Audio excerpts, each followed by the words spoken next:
No interior do Nordeste brasileiro, entre as décadas de 1950 e 1970, uma figura controversa marcou profundamente a história regional.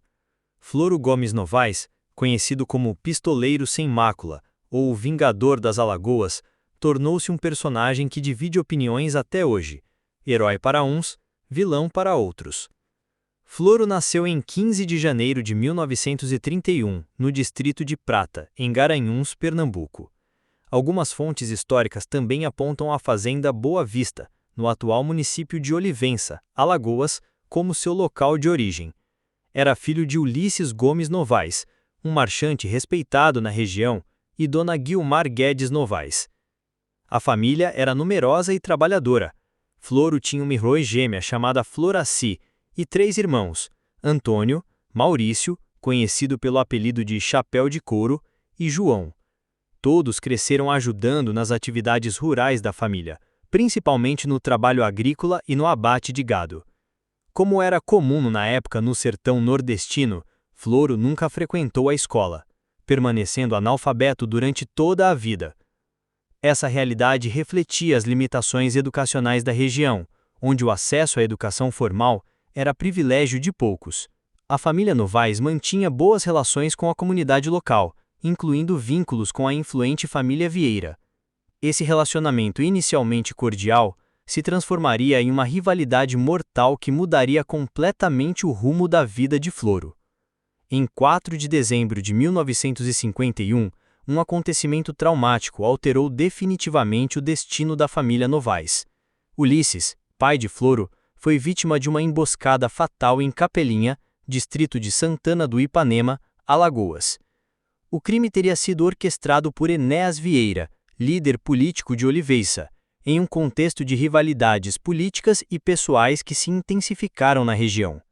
As tensões envolviam disputas de poder local e questões relacionadas à proteção de aliados da família, incluindo ameaças contra Manuel Roberto, um amigo próximo dos Novaes.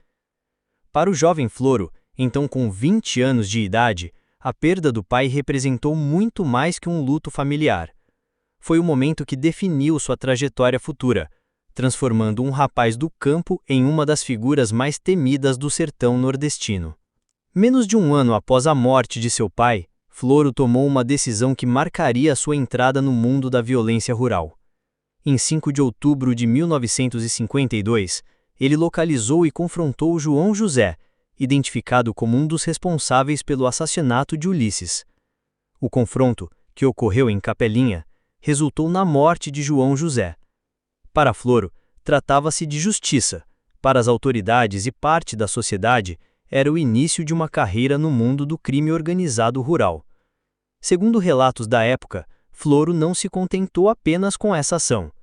Ele retornou ao local onde seu pai havia sido morto e enfrentou outros 2 envolvidos no crime, consolidando rapidamente sua reputação como alguém determinado a vingar a morte do patriarca da família. A partir desses primeiros episódios, Floro expandiu suas ações além da vingança pessoal inicial. Ele passou a ser procurado para resolver conflitos de terceiros, entrando no universo das atividades de segurança privada e mediação violenta de disputas, práticas comuns no sertão da época, onde a presença do Estado era limitada. Sua precisão com armas de fogo logo se tornou lendária na região. Fotografias de 1966 mostram Floro demonstrando sua habilidade com diferentes tipos de armamento, uma perícia que contribuiu para consolidar sua fama e aumentar a demanda por seus serviços. Durante esse período, ele chegou a trabalhar como segurança para José Marques da Silva, um comerciante local que foi assassinado em 7 de fevereiro de 1957. Esse tipo de atividade era comum no interior nordestino, onde fazendeiros e comerciantes contratavam homens armados para proteção pessoal e de patrimônio. Floro também foi associado ao chamado Sindicato da Morte, uma organização informal de pistoleiros que operava na região. Esse grupo funcionava como uma rede de contatos para atividades de segurança e resolução violenta de disputas, atendendo demandas de fazendeiros, políticos e comerciantes. A existência desse sindicato refletia uma realidade social complexa do sertão, onde a ausência de instituições estatais eficazes criava espaço para formas alternativas de justiça e resolução de disputas. Segundo registros históricos, Floro mantinha inclusive um cemitério particular na fazenda Mamoeiro, onde sepultava pessoas que haviam morrido em confrontos. Essa informação, embora macabra, ilustra a escala e a organização de suas atividades durante esse período. A figura de Floro sempre gerou opiniões divergentes. Para seus apoiadores, ele era um justiceiro, que agia apenas em legítima defesa ou em busca de justiça quando as autoridades falhavam. Essa visão o retratava como alguém que seguia um código de honra, nunca atacando inocentes ou agindo por motivos mesquinhos. Por outro lado, seus críticos o viam como um pistoleiro que contribuía para a violência generalizada na região. Estimativas não confirmadas sugeriam números alarmantes de mortes associadas às suas ações, embora essas cifras sejam questionadas por historiadores devido à falta de documentação precisa. O que se pode afirmar com certeza é que Floro se tornou uma figura central nos conflitos rurais de sua época, representando tanto as contradições quanto as complexidades sociais do sertão nordestino durante as décadas de 1950 e 1960. Com o passar dos anos, as ações de Floro se intensificaram significativamente. O que começou como uma busca por vingança pessoal evoluiu para uma campanha sistemática contra a família Vieira e seus aliados. Segundo registros históricos, ele teria sido responsável pela morte de mais de 20 membros dessa família, incluindo figuras conhecidas na região como Telécio, Veridiano, Jacinto, João Vieira de Oliveira, Valdomiro e outros identificados pelos apelidos típicos do sertão: Zé Terto, Fivelão, Dionísio, Bentinho e 19 Dedos. Esses confrontos não se limitavam apenas à família Vieira. Floro também se envolveu em casos que extrapolavam sua vingança inicial, incluindo a eliminação de pessoas consideradas criminosas pela comunidade local, como um ladrão de Caruaru que havia causado problemas na região. Um dos episódios mais comentados na época envolvia uma tentativa de confronto com o próprio Enéas Vieira, o homem considerado responsável pela morte de seu pai. Durante uma feira local, Floro teria se aproximado de Enéas com a intenção de confrontá-lo diretamente. No entanto, a intervenção de um padre local impediu que o confronto se concretizasse naquele momento, evitando possivelmente um banho de sangue em local público. Em outro incidente registrado, Floro acabou por confundir e eliminar um irmão de Enéas Vieira, demonstrando como a tensão e a sede de vingança por vezes levavam a equívocos fatais. Esses episódios ilustram a atmosfera de terror e incerteza que se instalou na região durante esse período. A trajetória criminal de Floro também envolveu diversos processos judiciais que demonstram a complexidade das suas ações. Em 5 de fevereiro de 1962, ele foi acusado do assassinato de Gilberto de Oliveira Cavalcante, um caso que gerou grande repercussão regional. No entanto, posteriormente foi inocentado desse crime específico, com as investigações apontando o envolvimento de Odilon Vieira como o verdadeiro responsável. Outro caso que marcou sua trajetória foi o assassinato de Alberico Barros, conhecido pelo apelido de Barrinhos, ocorrido em 6 de julho de 1964. Neste episódio, Floro foi acusado junto com Rubens Quintela, mas novamente não houve condenação formal, evidenciando as dificuldades do sistema judiciário da época em processar crimes ocorridos no interior nordestino. A situação legal de Floro se complicou progressivamente. Entre 1952 e 1965, ele acumulou 5 prisões preventivas relacionadas a 11 crimes. Essa sequência de acusações e processos refletia tanto a intensidade de suas atividades quanto a crescente pressão das autoridades para controlá-lo. Durante esse período, Floro desenvolveu uma habilidade impressionante para escapar da justiça. Suas fugas se tornaram quase lendárias na região, contribuindo para sua reputação de homem quase intocável. Essa capacidade de evasão alimentava ainda mais o mito em torno de sua figura, dividindo a população entre aqueles que o viam como um herói que lutava contra a injustiça e outros que o consideravam um pistoleiro perigoso. Em 1º de maio de 1965, surpreendendo a todos, Floro tomou uma decisão inesperada. Ele se entregou voluntariamente às autoridades. Este ato gerou especulações sobre suas motivações. Alguns acreditavam que ele estava cansado da vida de fugitivo. Outros suspeitavam que havia negociado algum tipo de acordo para a proteção de sua família. No entanto, sua permanência na custódia foi breve. Em 6 de novembro do mesmo ano, apenas 6 meses após sua rendição, Floro protagonizou uma fuga espetacular que se tornou um dos episódios mais comentados de sua biografia. A fuga foi planejada minuciosamente e executada com precisão, demonstrando que, mesmo preso, ele mantinha contatos e recursos que o permitiam articular sua liberdade. A notícia de sua fuga se espalhou rapidamente por todo o Nordeste, desencadeando uma das maiores operações de busca já realizadas na região. Autoridades policiais de Pernambuco e Alagoas uniram forças, mobilizando recursos significativos para recapturá-lo. A operação envolveu dezenas de agentes e se estendeu por vários estados, mas Floro conseguiu permanecer em liberdade por mais alguns anos. Durante esse período como fugitivo, ele continuou suas atividades, sempre conseguindo escapar das investidas policiais. Sua capacidade de se manter oculto no sertão, aproveitando-se do conhecimento profundo da região e do apoio de simpatizantes locais, tornou-se parte integrante de sua lenda. A trajetória de Floro chegou ao fim de forma dramática em 24 de fevereiro de 1971. Naquele dia, ele havia saído para uma suposta caçada nas proximidades da fazenda Riacho do Mel, em Itaíba, Pernambuco. Era uma atividade comum para ele, que conhecia profundamente a região e frequentemente se dedicava à caça, como forma de lazer e subsistência. No entanto, a expedição se revelou uma armadilha mortal. Floro foi vítima de uma emboscada cuidadosamente planejada, sendo atingido por múltiplos disparos. Segundo os registros policiais, ele recebeu 4 tiros de mosquetão e um de calibre 20, com o tiro fatal atingindo-o pelas costas. A forma como foi eliminado, através de emboscada, espelhava ironicamente os métodos que ele próprio havia empregado ao longo de sua carreira. Seu corpo foi descoberto pouco tempo depois, e em 26 de fevereiro de 1971, às 15h20, foi sepultado no cemitério de Santo Antônio de Pádua, em Jacaré dos Homens, Alagoas. O funeral atraiu centenas de pessoas, incluindo curiosos, apoiadores e familiares, demonstrando o impacto que sua figura havia causado na região. A morte de Floro desencadeou uma das maiores investigações criminais já realizadas no Nordeste.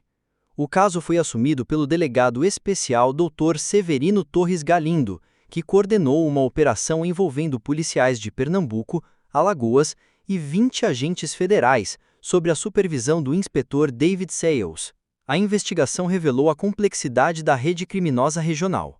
Mais de 30 pistoleiros contratados e seus colaboradores foram presos durante a operação, demonstrando a extensão do Sindicato da Morte e das atividades criminosas organizadas na região.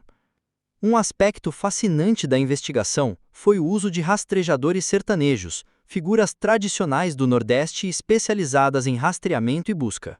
Destacaram-se nesta operação Serra Azul, José Gomes dos Santos, conhecido como João Bolandeira, e Manuel Matias, Tota.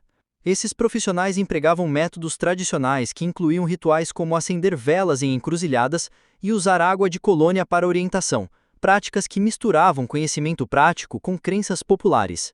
Os responsáveis diretos pela morte de Floro foram identificados como Jurandir Tomé Valença, conhecido pelo apelido Didi, Enéas Boiadeiro e Antônio Alves Cavalcante.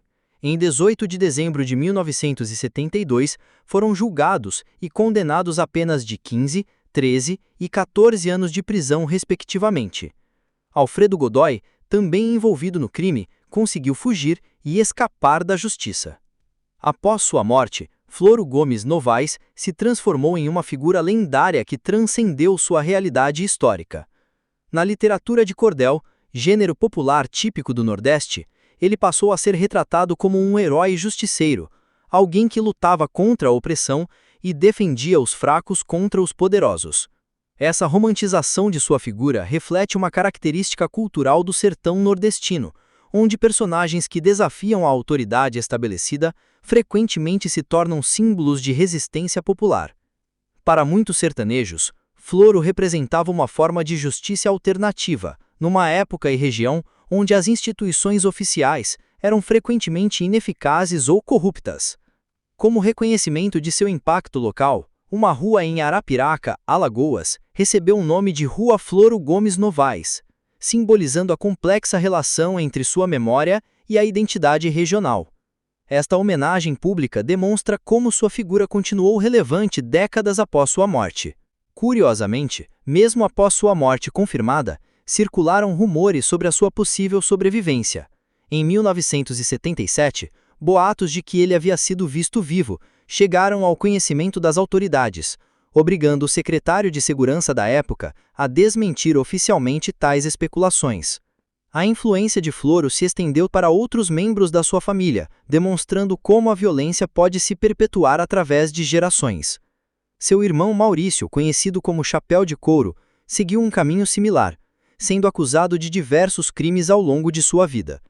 Em 1998, Maurício foi implicado no assassinato da deputada Ceci Cunha, um crime que chocou a política alagoana.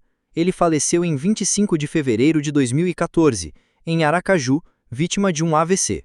O irmão João também teve um fim violento, sendo assassinado em 29 de agosto de 1983, demonstrando como a família permaneceu envolvida em conflitos mesmo após a morte de Floro.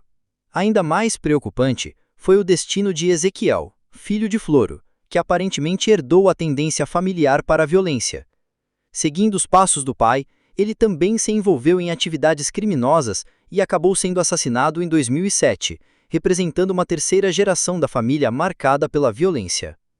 A história de Floro Gomes Novaes oferece uma janela única para compreender as complexidades sociais, políticas e culturais do sertão nordestino durante as décadas de 1950 a 1970. Sua trajetória ilustra como fatores como a ausência do Estado, disputas políticas locais, códigos de honra tradicionais e desigualdades sociais podem criar condições para o surgimento de figuras como ele. Mais do que simplesmente um criminoso ou um herói, Floro representa as contradições de uma sociedade em transição, onde valores tradicionais do sertão chocavam com as tentativas de modernização e estabelecimento da ordem legal formal. Sua história continua a fascinar e dividir opiniões, servindo como um lembrete das complexidades históricas que moldaram o Nordeste brasileiro e cujos ecos ainda reverberam na cultura regional contemporânea. A trajetória de Floro Gomes Novaes não pode ser compreendida isoladamente. Sua história espelha um problema estrutural que acompanha o Brasil desde sua formação, a questão da impunidade. Para entender como um homem conseguiu permanecer ativo por quase 2 décadas, acumulando dezenas de acusações sem ser efetivamente punido, é necessário analisar o contexto mais amplo do sistema de justiça brasileiro, especialmente no interior do país durante as décadas de 1950 e 1970. O caso de Floro ilustra de forma dramática como a ausência de instituições estatais eficazes pode criar espaços para o surgimento de formas alternativas de justiça. No sertão nordestino da época, a presença do Estado era praticamente inexistente. Não havia delegacias suficientes, o sistema judiciário era precário e as forças policiais eram escassas e mal equipadas para lidar com a vastidão territorial e as complexidades sociais da região. Essa realidade criava um vácuo de poder que inevitavelmente seria preenchido por outras forças. Coronéis, fazendeiros poderosos, líderes políticos locais e, em alguns casos, figuras como Floro, assumiam papéis que deveriam ser desempenhados pelo Estado. O resultado era um sistema de justiça paralelo, baseado em códigos de honra tradicionais, relações de poder pessoais e, frequentemente, na violência. Durante o período em que Floro atuou, o sistema judiciário brasileiro enfrentava limitações severas, especialmente nas regiões mais remotas do país. A infraestrutura judiciária era deficiente, com poucos tribunais, escassez de juízes e promotores e procedimentos que levavam anos para serem concluídos. No caso específico de Floro, observamos um padrão revelador: múltiplas acusações, prisões preventivas, mas raras condenações definitivas. Entre 1952 e 1965, ele acumulou 5 prisões preventivas relacionadas a 11 crimes diferentes. No entanto, conseguiu escapar da justiça repetidas vezes, seja através de fugas espetaculares, falta de provas consistentes ou falhas no sistema processual. Um exemplo emblemático dessa dinâmica foi o caso do assassinato de Gilberto de Oliveira Cavalcante, em 1962. Floro foi inicialmente acusado, mas posteriormente inocentado quando as investigações apontaram outro suspeito. Embora a inocência em casos específicos seja possível e até esperada em um sistema judiciário justo, o padrão de acusações seguidas de absolvições ou arquivamentos sugere problemas mais profundos na condução das investigações e na coleta de evidências. A dificuldade em obter testemunhas também representava um obstáculo significativo. No sertão, onde todos se conhecem e as relações de poder são claramente definidas, testemunhar contra figuras temidas como Floro poderia representar uma sentença de morte. O medo da retaliação criava um círculo vicioso. Sem testemunhas, não havia condenações. Sem condenações, a impunidade se perpetuava e alimentava ainda mais o medo. Um fator frequentemente subestimado na análise da impunidade brasileira é a questão geográfica. O Brasil, com suas dimensões continentais, sempre enfrentou desafios únicos para fazer valer a lei em todo o seu território. No caso do sertão nordestino, as distâncias entre povoados, a precariedade das estradas e as limitações de comunicação criavam verdadeiros territórios livres onde a lei federal tinha pouca ou nenhuma influência. Floro aproveitou-se magistralmente dessa realidade. Seu conhecimento profundo da geografia sertaneja, somado a uma rede de apoiadores e informantes, permitia-lhe movimentar-se com relativa liberdade, mesmo quando estava sendo procurado pelas autoridades. Ele sabia exatamente onde as forças policiais tinham presença e onde podia operar com segurança. As comunicações precárias da época também contribuíam para sua capacidade de evasão. Informações sobre operações policiais demoravam para chegar aos locais mais remotos e, quando chegavam, frequentemente Floro já havia se deslocado para outra região. Essa vantagem logística era crucial para sua sobrevivência e continuidade de suas atividades. Para compreender completamente a impunidade que cercava figuras como Floro, é essencial analisar o sistema coronelista que dominava o interior brasileiro. O coronelismo não era apenas um fenômeno político, mas uma estrutura social complexa que permeava todas as relações de poder nas comunidades rurais. Os coronéis, grandes proprietários de terra com influência política, frequentemente mantinham seus próprios sistemas de justiça privada. Eles decidiam conflitos, puniam transgressores e protegiam aliados, tudo à margem do sistema legal formal. Nesse contexto, homens como Floro não eram necessariamente vistos como criminosos, mas sim como agentes de uma ordem social alternativa. Essa realidade criava situações paradoxais, onde um mesmo indivíduo podia ser simultaneamente um fugitivo da Justiça Federal e um agente da Justiça local. Floro, por exemplo, era procurado pelas autoridades estaduais e federais, mas contava com a proteção e simpatia de parte significativa da população sertaneja, que o via como um justiceiro. O sistema coronelista também influenciava diretamente a aplicação da lei. Promotores, juízes e delegados frequentemente dependiam do apoio político dos coronéis locais para suas carreiras. Essa dependência criava conflitos de interesse que comprometiam a imparcialidade do sistema judiciário e contribuíam para a perpetuação da impunidade. Outro aspecto fundamental para compreender a impunidade no caso de Floro é a cultura da vingança privada que predominava no sertão. Numa sociedade onde o Estado era ausente e as instituições formais eram ineficazes, a justiça pelas próprias mãos não apenas era aceita, mas frequentemente era vista como a única forma legítima de resolver conflitos. Essa cultura tinha raízes históricas profundas, remontando ao período colonial e imperial, quando o interior do Brasil estava efetivamente fora do alcance do poder central. Gerações de sertanejos cresceram acreditando que a verdadeira justiça vinha não dos tribunais, mas sim da capacidade individual de defender a honra e vingar ofensas. No caso específico de Floro, sua entrada no mundo da violência foi justificada pela necessidade de vingar a morte do pai, um motivo que encontrava profunda ressonância na cultura sertaneja. Para muitos, ele não estava cometendo crimes, mas sim simplesmente cumprindo um dever moral e familiar. Essa percepção social contribuía significativamente para sua proteção e para a dificuldade das autoridades em condená-lo. A romantização da figura do vingador também desempenhava um papel importante. A literatura de cordel, as histórias orais e o folclore regional celebravam figuras que desafiavam a autoridade em nome da justiça. Essa tradição cultural fornecia um contexto legitimador para as ações de Floro, transformando-o de criminoso em herói popular. A história de Floro Gomes Novaes oferece lições importantes sobre os desafios da construção de um Estado de direito efetivo no Brasil. Ela demonstra que a mera existência de leis não é suficiente para garantir a justiça. É necessário que essas leis sejam aplicadas de forma consistente, imparcial e eficaz. O caso também ilustra a importância da presença efetiva das instituições estatais em todo o território nacional. A ausência do Estado cria vácuos de poder que inevitavelmente serão preenchidos por outras forças, nem sempre benéficas para a sociedade. Além disso, a experiência histórica do sertão nordestino mostra que a cultura e os valores sociais desempenham um papel crucial na efetividade do sistema de justiça. Leis que não encontram ressonância na cultura local têm dificuldade em serem implementadas e respeitadas. Por fim, o legado de Floro nos lembra que a impunidade não é apenas uma questão técnica ou administrativa, mas um problema que afeta profundamente a confiança da população nas instituições democráticas. Quando as pessoas perdem a fé na capacidade do Estado de fazer justiça, elas podem buscar formas alternativas de resolver conflitos, perpetuando ciclos de violência e instabilidade social. A construção de um sistema de justiça verdadeiramente eficaz no Brasil continua sendo um desafio complexo que requer não apenas reformas institucionais, mas também mudanças culturais profundas e um compromisso genuíno com a igualdade perante a lei.